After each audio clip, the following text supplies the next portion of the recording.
Hey, everybody. Welcome to the show. I'm James Quesada, your host, and joining me today is my good friend, fantastic comedian, one of those multi-hyphenates. Not only is she a fantastic comedian. Use another adjective. She's also a musician, just like little known fact that I want to throw in there, and a singer, I'll say. Two separate things. But more importantly, to what we'll talk about today, she is also a writer and director of her own short film, which she starred in, called Heavy Petting, which is out on the festival circuit now. And at some point, we'll hear more about where it might end up for public viewing. But for right now, let's bring in Lauren Gamiel. Oh, sorry. And goodbye. Hi, so good to be here.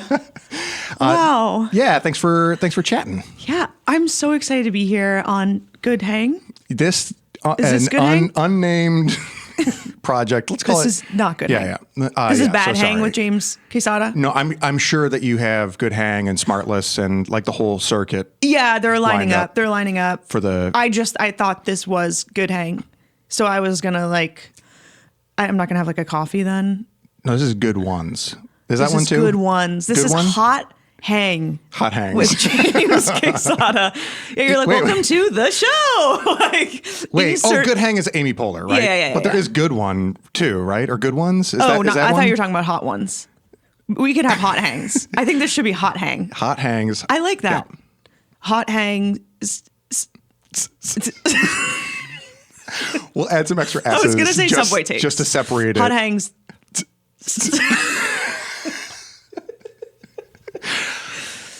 Okay, so part of the reason we're sitting down at this time is that you have a screening that includes a screening of your short film. So let's start with that. What's coming up? What is that event? I'm so glad you asked. Yeah, me too. On April 23rd, which is my birthday, on that night at Grove 34 in Queens, I'm going to be hosting 4 amazing female filmmakers, writers, some of them directors as well, have created diverse group of shorts, and we'll be watching them all. And afterwards, we are going to do an improv set based on what we have seen so far. Great. So it's a lineup of me, Lauren Gamiel, Zena Ellis, she's amazing, Sean Cantatori, and Laura Ornella. Great. 4 screenings and then an improv set at the end. Yeah. Groovy. That's awesome. And okay, so let's talk about your film in particular. I would love to. As the host of the event, it's called Heavy Petting, and give me the story on it. Thank you for asking. Can I first just tell you where the name came from? Glad that I asked. Yeah. I think I'll allow that. We have 1 second. Yeah. I had written the pilot, so it's a pilot. It started off as a pilot. I had written it, and I showed it to my stepdad. And he tore it up. He was like, this is garbage. No. He was like, what's it called? And I was like, I don't really have a name for it yet. It's like Animal Hospital Pilot. And he was like, you should call it Heavy Petting. Really? He came right out the gate with that? Right out the gate with that. That's and so fun. I was like, I like that. I think that's fun. There's something about that I like. I like the look of that. I didn't know what it meant. Hilarious. Genuinely. But then I looked it up and I was like, oh, that's a thing. Did you know what that is? Because it's kind of an older term. Like no one these days is like, we were doing some heavy petting. I correct me if I'm wrong, because I haven't You've never had sex. I've never engaged in physical contact with another human being. Thank God for that. Yeah. But is it like dry humping? Yeah, pretty much. Oh, okay. I think it's like clothes on. Yeah, dry humping. Yeah. Okay. Yeah. And so I learned that. And now, in all seriousness, I think it's a perfect name because of like the boundaries that get blurred in vet med. And it is so to start things off, I have worked in veterinary medicine for like 15 years now, a long, long time. And I'm also a writer and actor, as you know, and I was trying to figure out like, what is my why? Like on this planet as an artist, as a creator, what is my why? What am I actually like driven and feel like only I can do, or I am like specifically maybe an advantage to do? Mm-hmm. And for me, that was, there are no stories about vet med that are actually realistic. that really capture the plight of the people working on the floor every day in this incredible field. And I can actually write it. I actually like pay attention and see the humor, which I know like a lot of us see, but I write it down and like try to remember it. I'm the only one who notices funny things. And so my why has kind of become, I mean, I have many, but I feel like it was met with this pilot of like, let me tell this story of the people of Vet Med in a way that shows how many heads it can have. I wanted to create this to actually show the world that's there. And I feel like through understanding, we obviously become so much more empathetic. And so watching The Pit, I feel like people now who go to the ER are like, oh, you guys must have it so hard. And there is no show that brings that level of awareness or empathy to people who have pets who then go to the vet. But yes, I was a vet assistant. I did kind of like function as a tech. I'm not licensed, but like there's no national standard, which is like a huge hurdle that is a big problem in vet med. There's like some states where you don't have to be licensed to be a vet tech and some where you do. And so some people call themselves techs. I'm going down a rabbit hole, but like it's just to say that we have completely ignored this field and like deprioritized it as a nation, basically. So I wanted to capture, and I specifically wanted to write from the perspective of someone on the support team, not a vet. I didn't want to write from that point. I know so many great veterinarians. I know so many great technicians. I also know some that have been like kind of crappy, just like in any field. And I wanted to capture like how there can be a status divide between doctors and nurses, and from the perspective of an assistant, of a nurse. And so that's why my character, Lonnie, who is the main character, she and her initials are LG. It's really subtle. I'm actually really subtle. It's good. Yeah. I wanted to capture, like, from her perspective, from the perspective of the team, what it's like to work in a hospital with animals. And it's just so intricate. Like, it can be the most joyful place on earth, and then a second later, like, absolutely devastating. And you're doing everything you can for these pets every day, and people still like hate you all the time.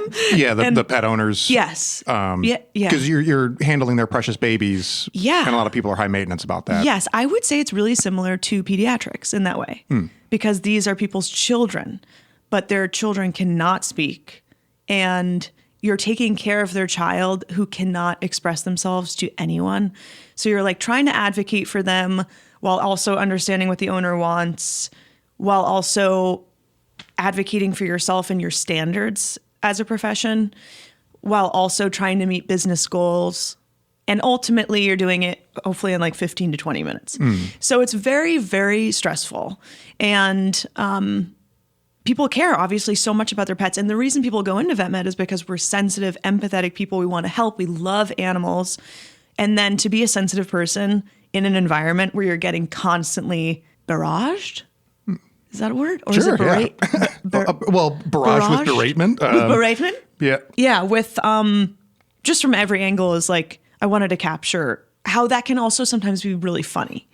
And there's definitely dark humor. It's very dark humor. Yeah. Yeah, because also, obviously, it must be one of the most tragic things is that you were often tasked with having to put down or put to sleep somebody's pets. Hammers. Just hammer. We have to. So what would you say is there something primarily that you're zooming into as like the source of humor, and like it sounds like can be a very stressful environment, and then like obviously humor is going to break the tension there. So like what is kind of, do you have a way of summarizing like your angle Haven't figured it out. on how to like break the tension around all that stress? I'm just hoping it's funny. No. Yes, I think it's very character driven. So a lot of the humor, and this is the same in real life, like a lot of the humor just comes from everyone is such a character in vet med and really plays their own game, that just watching them interplay. Did you see Dairy Girls? I did not. Okay, Dairy Girls is a TV show on Netflix.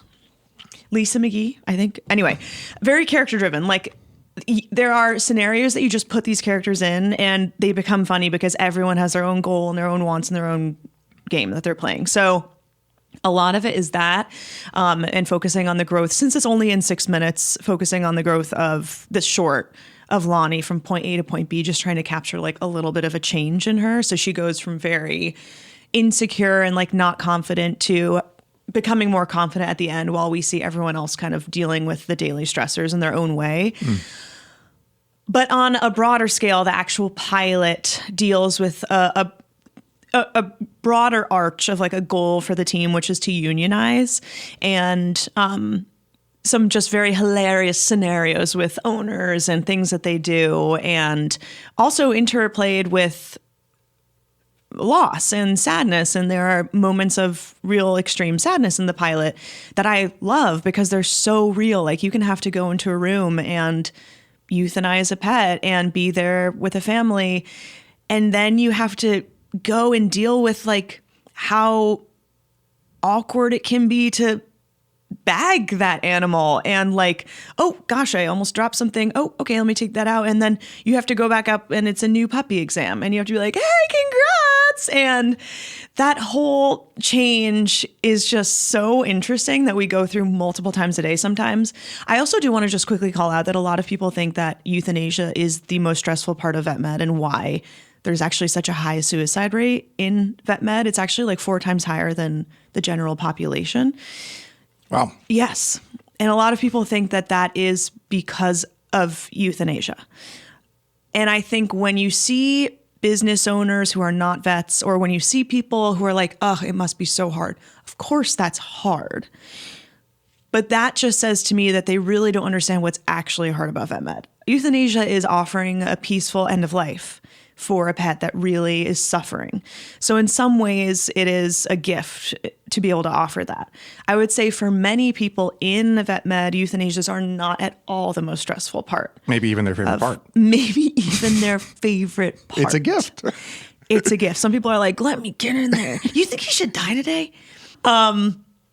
Yeah, mostly it's just a stress from owners, and like having like your soul have to deal with criticism all the time and like beratement when you're just trying to do your best. So whenever I see people who are like, vets are tired of the euthanasias they do, I'm like, you have never spent a day actually in a clinic to see what they're really tired of. And maybe it is, of course, like I'm not saying euthanasia is easy and like people are gleeful about it, but other than you probably would be. I get that. I would love it. Yeah. I mean, honestly, if you're selling me on any aspect of the job, that'd be it. That's it. But it's funny. I want to capitalize on it's dark humor. I definitely think it's dark humor.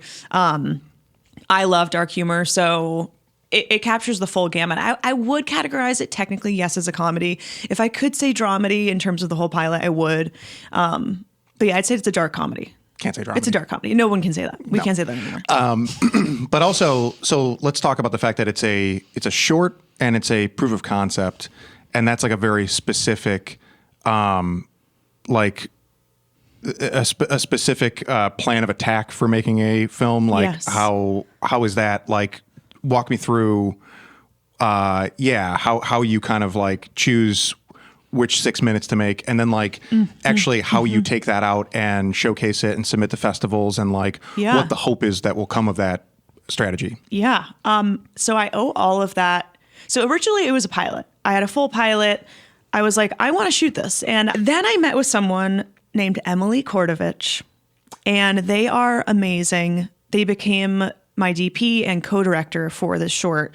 And it was actually her idea to turn it into a short and not do the pilot. I was like, hey, I want to shoot this whole pilot. And she was like, how much money do you have? And I was like, this much. And she was like, let's shoot a short.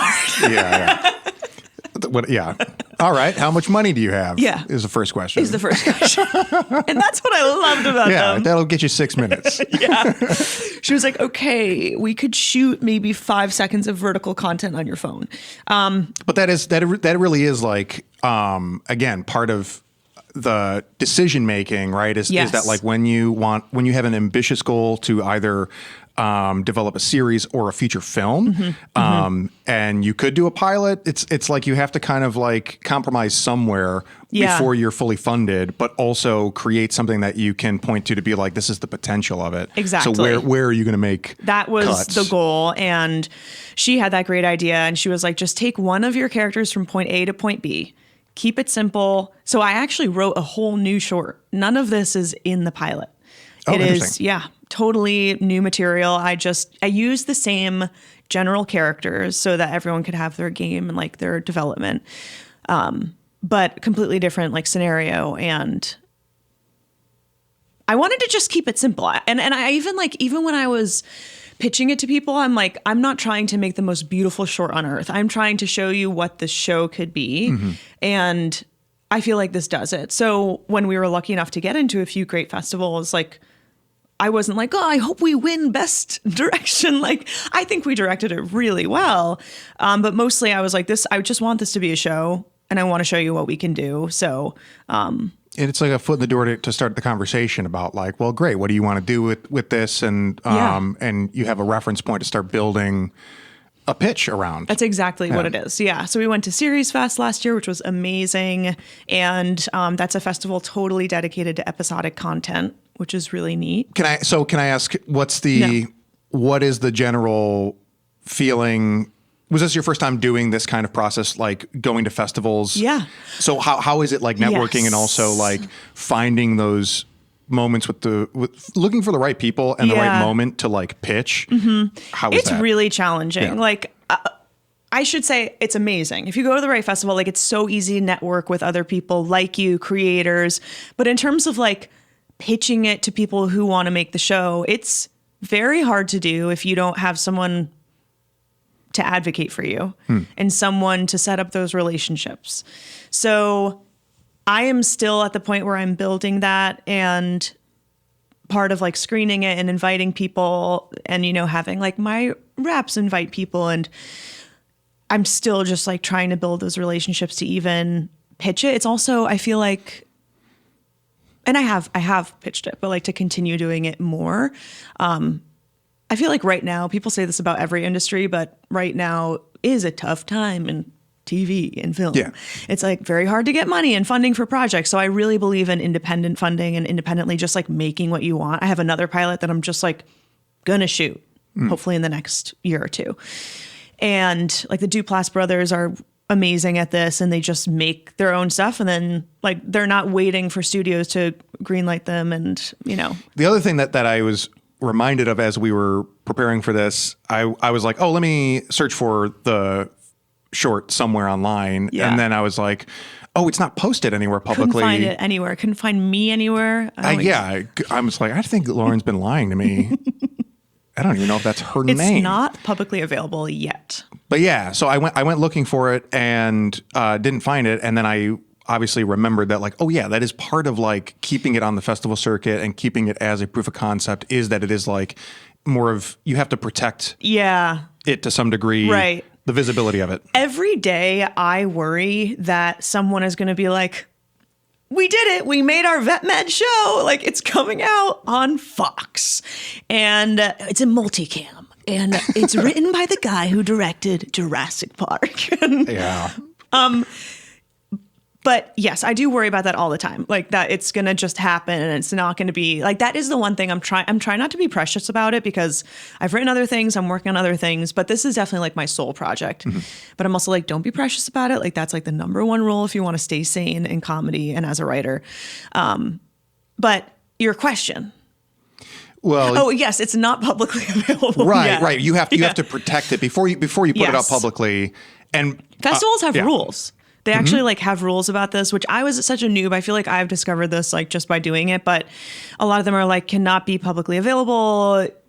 This has to be your premiere in the state. Like some of them have all of these rules. It was a very competitive year for festivals in general, but we did get into a few that did have those rules. So after, I think we're waiting to hear back from like one more, and then I'm just gonna blast it. You're gonna see it everywhere. And then somebody else is going to be like, oh, somebody beat me to the punch on Well, You're going to be the everyone person that wants beat them there to to it. be a show about vet med. Everybody's been talking about it. Everyone Yep. wants it. Our whole studio audience. Our whole studio audience. Also, people what- want it. Everyone in the field is like, oh, there needs to be a show about vet med. And I'm like, yes. And I also, not to be a jerk, but I'm like, I really want it to focus on support staff initially. So and everybody wants that. and everybody wants yeah. and while also telling the plight of the vets, of course, and like the massive amount of debt that they have when they graduate, and like the incredible stress they're under, but also like the people who are barely making minimum wage, who are working as nurses and doing anesthesia, radiology. It seems like that role has more pressure points, including like from the veterinarians themselves. Yes. And then the customers or clients. Greatly unsung, I would say. Like and then, definitely. and then your peers. And Exactly. yeah. And very, very little recognition. Mm-hmm. As a performer, I think that's what I like really hated about it, is I felt like I was doing good work every day, and it was just so hard to get like a thank you or a recognition, which I know I shouldn't care about. And looking back, I'm like, if I had entered it with that mindset of like, I'm doing this because it's right. That's of course why I did it. Like, I'm doing this because I love it and it's right. But sometimes on really hard days when you've like been with this patient for hours and hours and like caught something little, and then at the end they only look at the vet and they're like, thank you so much. And you're just standing there like, you're welcome. You know, and it's like, yes, thank you to the vet. Like, they created that whole plan. They are the one who's responsible ultimately, which is a lot of weight on their shoulders. And then also you're like, I helped. Yeah, and then on the flip side of it, if something goes wrong, do the vets take the burden of, Yes. of blame, or does it Ultimately- also get passed on to you? Like, ultimately, it's their license that's on the line. And that's why I have so much respect for veterinarians and love them so much, is because they're incredibly brave. Like, all doctors, I'm like, it's so much stress on you to have that ultimately be on your license. And so ultimately, like, if I've said that word so many times, but if I were to make a mistake or an error, yes, I would be in trouble, and like, I'd have to learn from it. But it would be the vet usually who would relay that to the owner, like, you know, this happened, but we corrected it, blah, blah, blah. So they're the one who has to have those hard conversations. I've never made a mistake, so luckily that's never happened. Someday you might. Someday I might. Yeah. So far, Why would you 15 say years, that? no mistakes. Yeah. And I do actually just want to say we shot it in one day. We had very little. You shot it in one day? Yeah. Wow. We shot it in one day. The practice we shot at is closed on Sundays. And And it's not your practice? It's not your... it is the company Okay. I work for. Gotcha. I work in a recruiting capacity now. Gotcha. So I don't touch the floor anymore. But yeah, we shot it in one day on a Sunday, got in at like 5:30, left at like 8. Wow. Good for you. Yeah, that's great. We had an incredible crew, a lot of women on set, really great cast. Yeah. I mean, I'm sure it takes a lot of both planning, preparation, and like flexibility, because nothing goes Yes. exactly as planned the day of. So Yeah. you have to be like super prepared and Yes. ready to adjust. And also like, yeah, ready to adjust. And also I feel like I take elements of vet med where it's like you just roll with the punches of like, oh, this is looking different. Okay, but it still tells the story.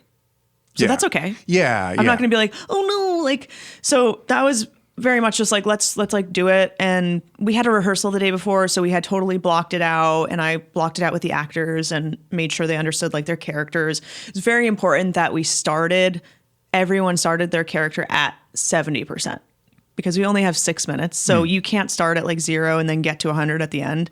Like, we need to see you already fully living in the character. Like, we don't have time for you to warm up into it, you know? You Like, want it to feel a little more like people just put it on in the middle Exactly. of the episode. Yes. I want to be clear, like, who is this person right off the bat, and how can I see them like evolving over the course of a series? Not be like, oh, I think I get what that character is, and then at the end, like, oh, okay, I think. So that was really important, and hopefully you see that like everyone is who they are right off the bat. And we had some amazing cast members that were so great. Yeah. Groovy. 2 questions for you. One, what would you say your biggest takeaway is from creating a short film like this for the first time? That's a great question. Do it again.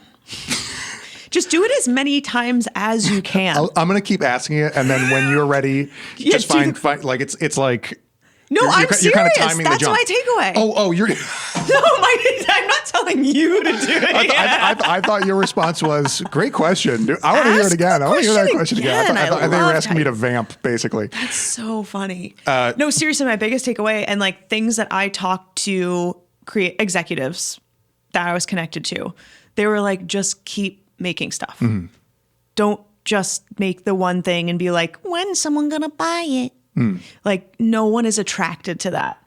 I think in any world, like even with a relationship, like don't be desperate and like just keep making stuff. I think it's attractive when you are a faucet of content. Yeah, it shows that you are not just a one-trick pony. You have more in the tank. Right. And also the great thing about capturing, producing a project like this is that like now you have it on the shelf, ready to go. Exactly. Whenever somebody comes looking to buy. So that's hard, but I'm like, okay, I'm just going to keep making stuff.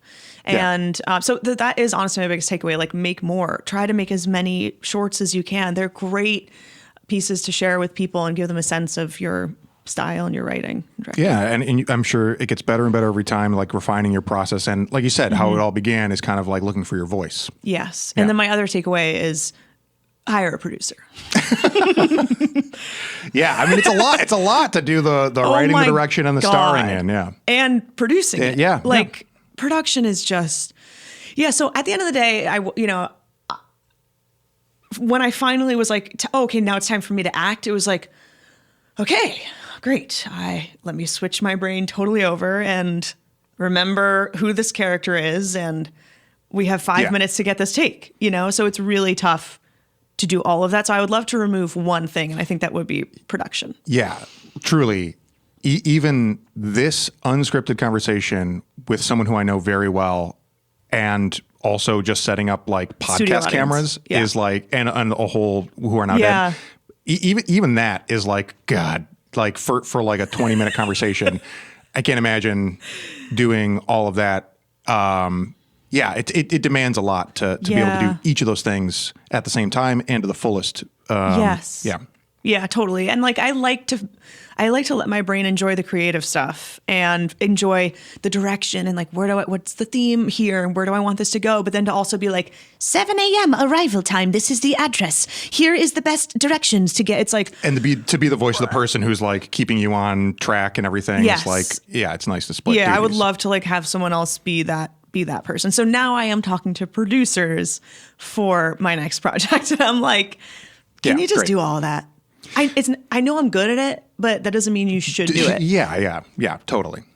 Okay, last question is, at this stage, what's the best way for people to support and keep track of the project right now? Yes, I would say please follow me on Instagram at Lauren.Gamiel, because someone got Lauren Gamiel, and it's her middle name. Oh, and it says on it, this is my Finsta.